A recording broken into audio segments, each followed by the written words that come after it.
आज की वीडियो में हम बात करने वाले हैं कुछ भारतीय मुसलमानों की, सबकी नहीं, कुछ भारतीय मुसलमानों की। भारतीय मुसलमान कितने भारतीय? भारतीय मुसलमानों ने मुशर्रफ का कारगिल हमले के बाद पुतला नहीं जलाया। चलिए कोई बात नहीं। भारतीय मुसलमानों ने मुंबई आतंकी हमले के बाद नवाज शरीफ के पुतले की पिटाई नहीं की। चलिए खैर कोई बात नहीं।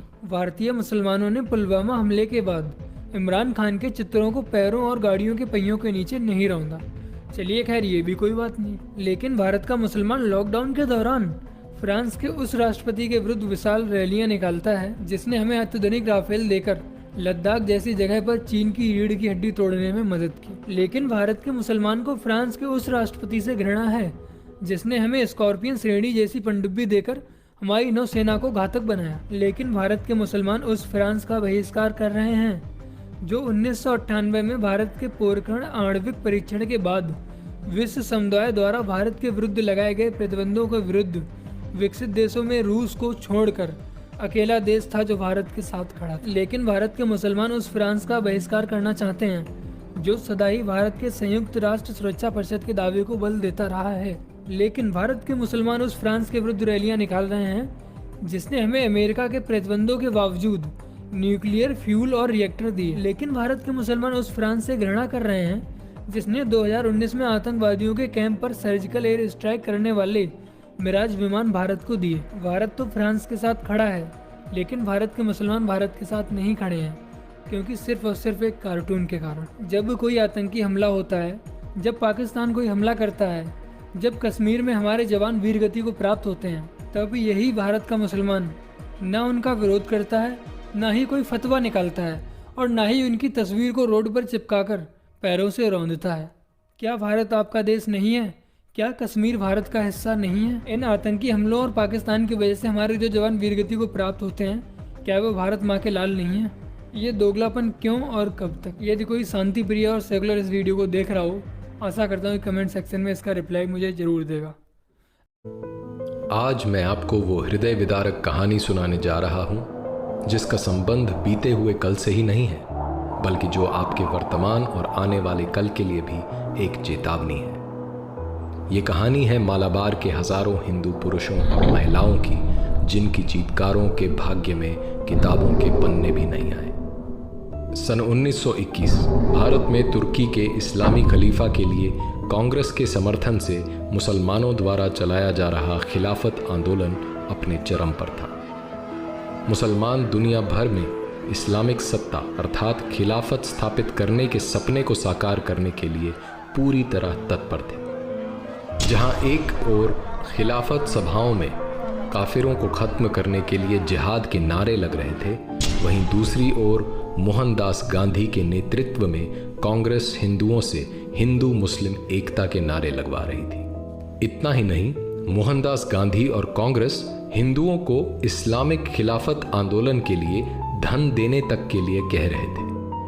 मुसलमानों का मजहबी उन्माद पूरे उफान पर था। मुसलमान नेता इस्लामिक देशों के धड़ाधड़ दौरे कर रहे थे और भारत पर हमला करके यहाँ खिलाफत स्थापित करने के लिए उनसे अपील कर रहे थे। जब स्वामी श्रद्धानंद जैसे समझदार हिंदू नेताओं ने खिलाफत सभाओं में काफिरों के विरुद्ध जिहाद के नारों की बात उठाई तो मोहनदास गांधी ने मुस्कुराकर कहा कि मुसलमान तो ब्रिटिश नौकरशाही के खिलाफ हैं। इस पर स्वामी श्रद्धानंद ने कहा, जब मुस्लिम मौलानाओं के मन में उल्टी भावनाएं आ गई हैं तो उन्हें इस हिंसा का इस्तेमाल हिंदुओं के विरुद्ध करने से कोई नहीं रोक सकेगा। स्वामी श्रद्धानंद की बात जल्द ही सत्य सिद्ध होती नजर आई।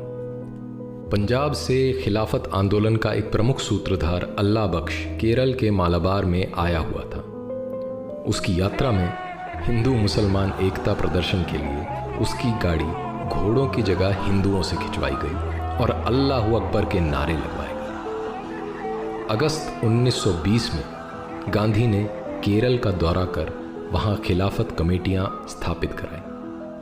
केरल के हिंदुओं से खिलाफत आंदोलन के लिए जबरदस्त तरीके से धन भी इकट्ठा करवाया गया। मक्का से पढ़ाई करके आने वाले कट्टर और जिहादी मानसिकता वाले अली मुस्लियार और उसके साथी वरियन कुन्नत कुंजहम्मद हाजी, सीती कोया तंगल, चेम्ब्रासरी तंगल काफ़ी पहले से मालाबार में इस्लामिक राज्य स्थापित करने की तैयारी कर रहे थे।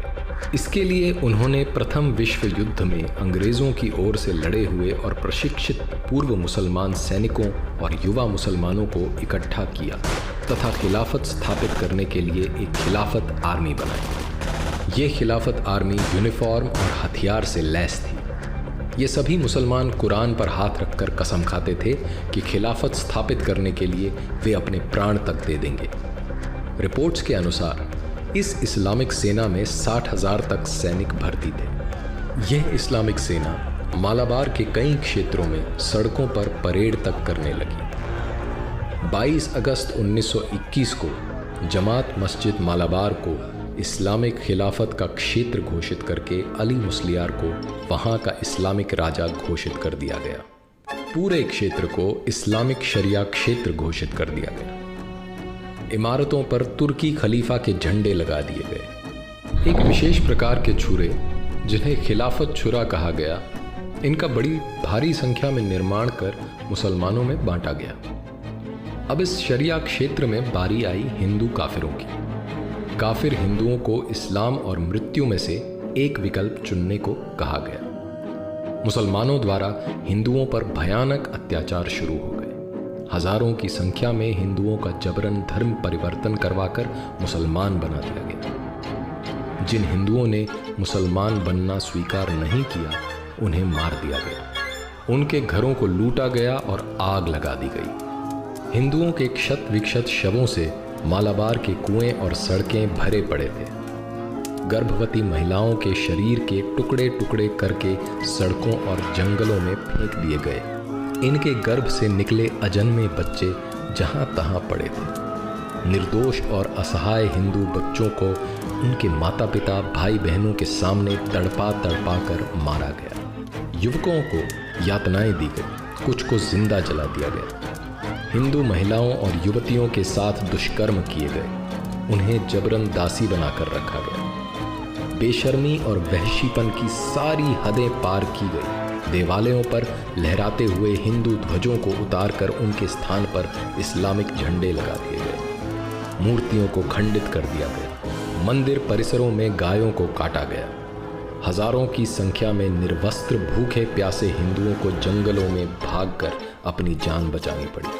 एनी बेसेंट और मालाबार की एक हिंदू महिला द्वारा तत्कालीन वायसराय रीडिंग की पत्नी को लिखे पत्र, जिनमें इन सभी अत्याचारों का विवरण है, रोंगटे खड़े कर देते हैं। सर्वेंट्स ऑफ इंडिया सोसाइटी की इंक्वायरी कमेटी की रिपोर्ट के अनुसार इस भयंकर नरसंहार में 1500 हिंदुओं की हत्या, 20,000 का बलात् इस्लामीकरण और लगभग 3 करोड़ की प्रॉपर्टी की लूट हुई।